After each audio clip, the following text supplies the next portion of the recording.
Hello, everyone, and welcome to Learn from the Greeks.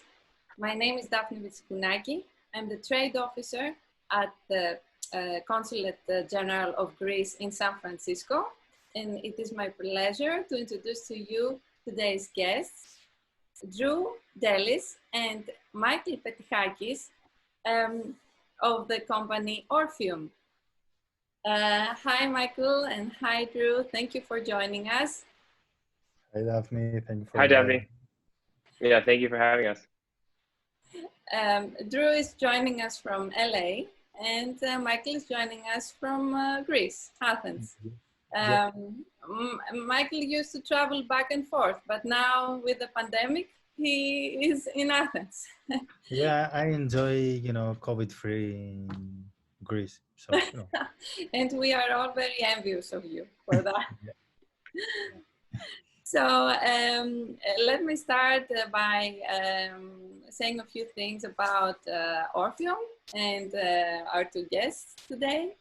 So Orpheum is a company that is catering the needs of the music industry professionals. It is helping them monetize, helping artists monetize on the use of their music on different digital platforms. And it has offices in LA and in Athens. And Drew is a co-founder of the company. And Michael is the chief technology officer of the company.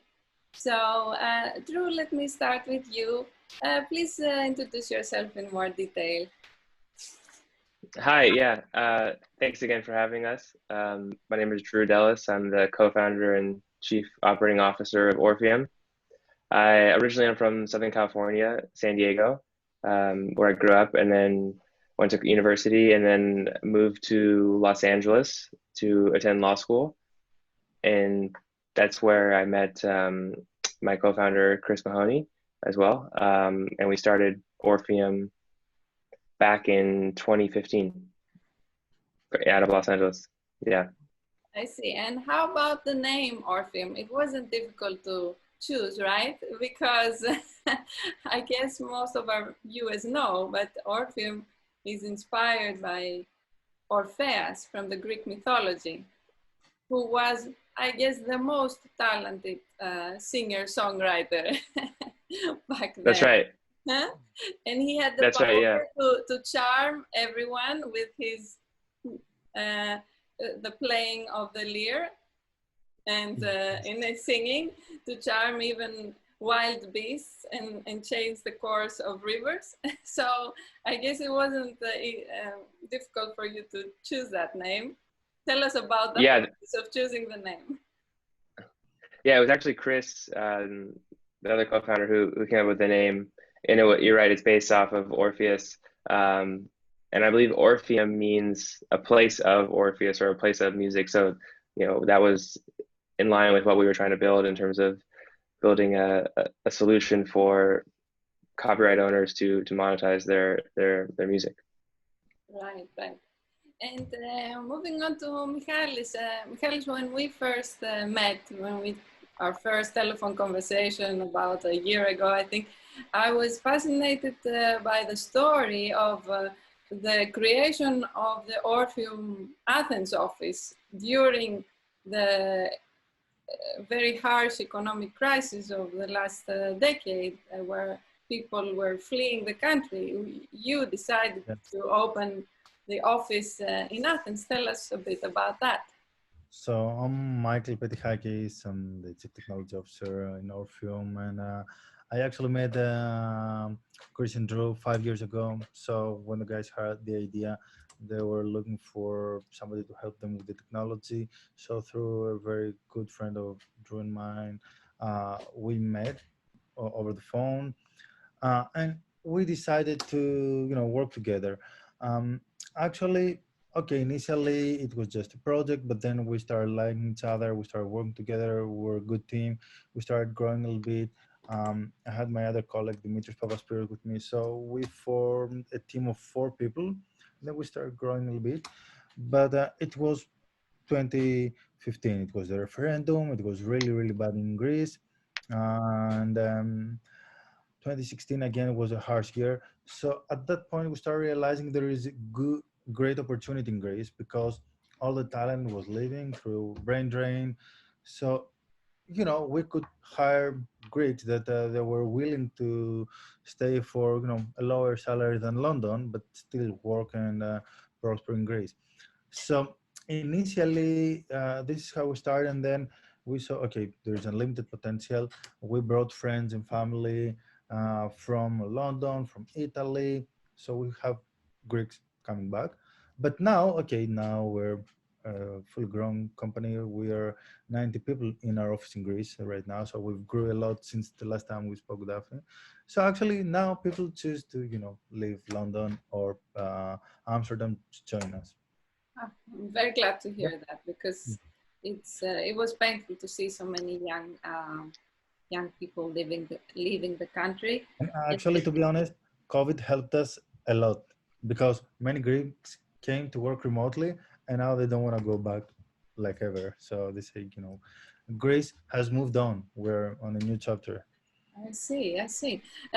So coming back to you, Drew, tell us a bit about how actually COVID has, what effect the pandemic has had on the business, on the operation of the company, and I guess there are several challenges in the situation, of course, but also opportunities. Yes, definitely.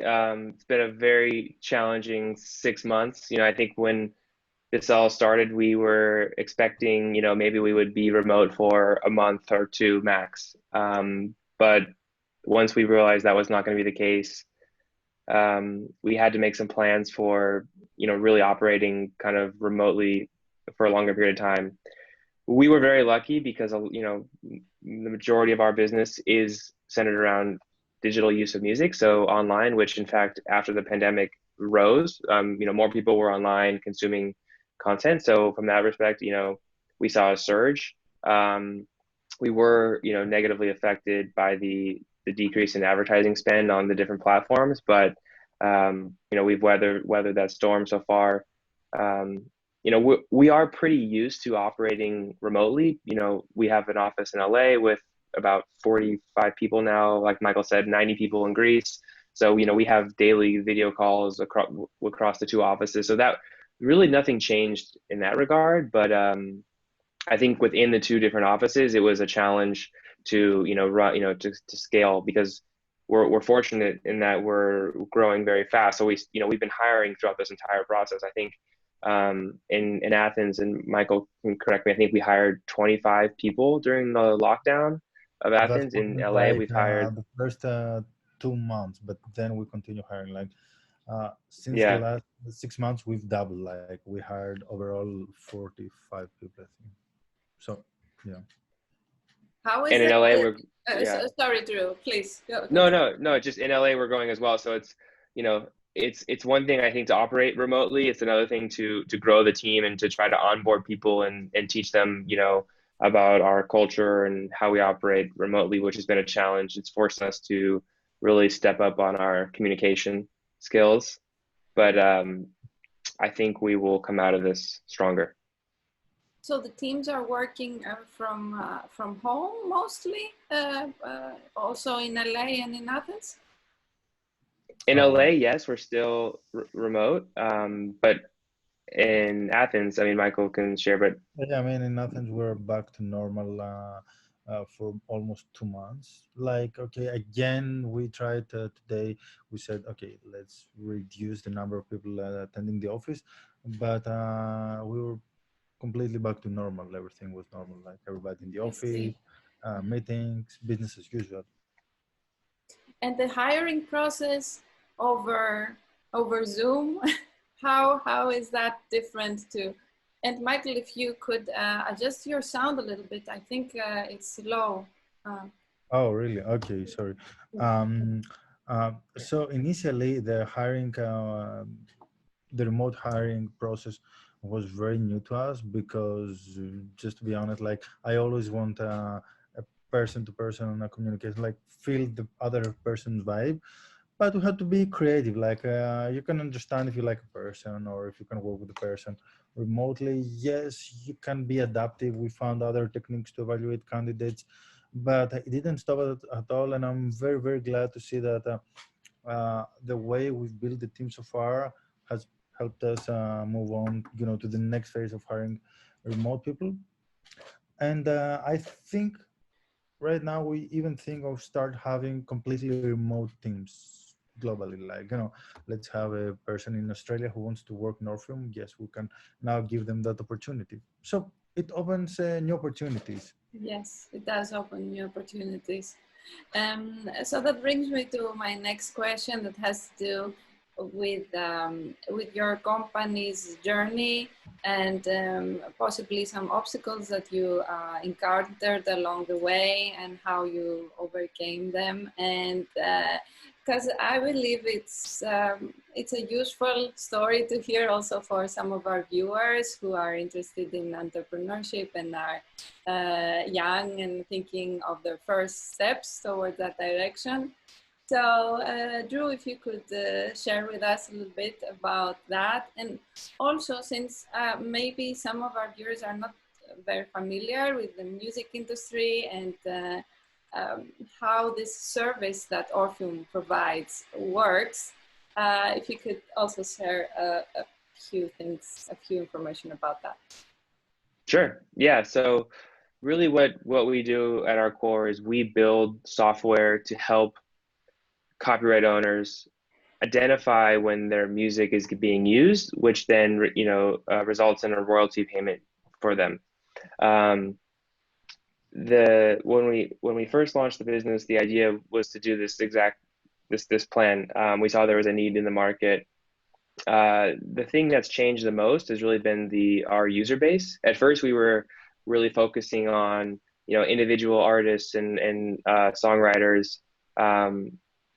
And then we were really fortunate enough to meet through one of our advisors, our now CEO, Rob Wells, who came from the biggest record label in the world, Universal Music Group, where he was the president of the global digital business. So he really was groundbreaking in terms of transitioning the music industry from an analog era to a digital era. And we met him in late 2016. And we had showed him what we had built and the software that we were using for our clients. And he said, "This is great. Let's take this to and focus on more of the enterprise clients, the bigger, So we kind of made a shift at that point from being more consumer focused to being more business focused. And I think that from a lesson that was critical for us. The core objective was the same, but really who we were targeting had changed, and a lot of that was just based off a change in demand and the cost of acquiring customers and the benefit per customer. So I think one of the lessons that we learned there was you have to have a good plan. You have to have a really thought out plan, but you also have to be super nimble and be willing to make a bunch of micro adjustments along the way, because Or huge what you adjustment. learn, or a couple of big adjustments. What you're learning is that when you set out on, you have all these assumptions and you think it's going to go according to plan. You learn that a lot of those assumptions aren't fully true, and you have to adapt accordingly. So that's really the key, just constantly adapting and getting feedback from existing clients or potential clients, and how you can improve or adjust your services to fit their needs. Yes, very important to keep in mind this flexibility that's needed, or this plasticity of Oh yes, Exactly. and to actually, keep it in mind from the onset of any uh, endeavor uh, like that. this is so important that we actually have it as part of our culture. Like even the new employees, they should always be more agile. They should have this agility in their mindset. Like yes, you may have a plan. We may give you a plan. Feel free to adjust it. Feel free to break it if you think it's wrong. So we grew that way, and we want to continue growing that way. Like because this is what worked for us. Yes, And that's if you look at if when you're a young company, you have a lot of the incumbent other businesses that are much bigger. They have a lot of advantages to you. one of the few advantages that you have over them is the ability to be nimble and to change and do something quick, different. That's, really the biggest advantage a new company has over an existing one. So that's something that you have to take advantage of. Yes, and but sometimes when you have an idea in your mind and you've a direction in your mind, it takes courage to say, okay, I'm going to shift now. I need to, and I guess what you did that with also the help of your current CEO, and you have now a bigger customer base, right? Mm-hmm. Just record labels and music publishers.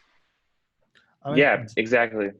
But it wasn't easy. Like we had internal discussions. We even had like difficult days, and then it was hard to see the new business model picking up. So like it was very hard.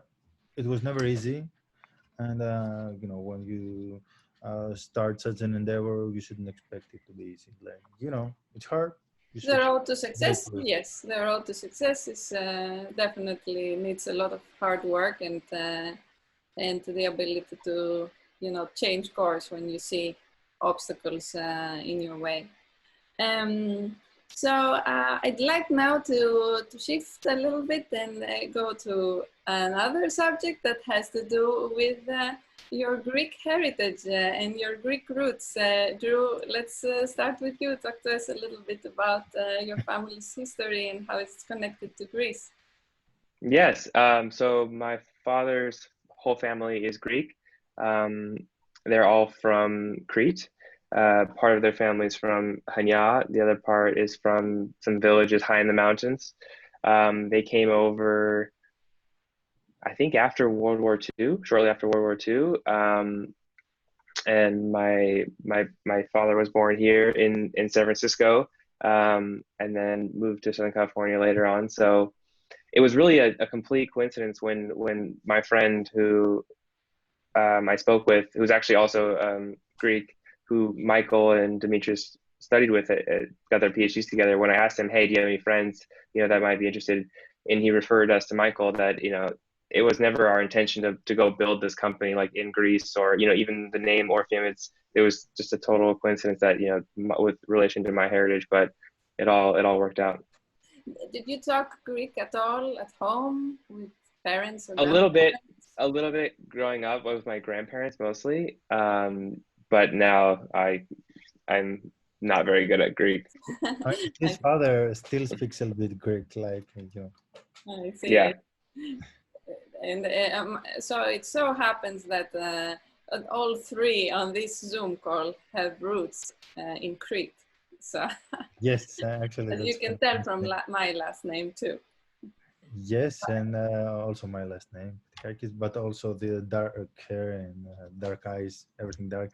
But Drew comes from the mountains, so in mountains in Greece we have blondes.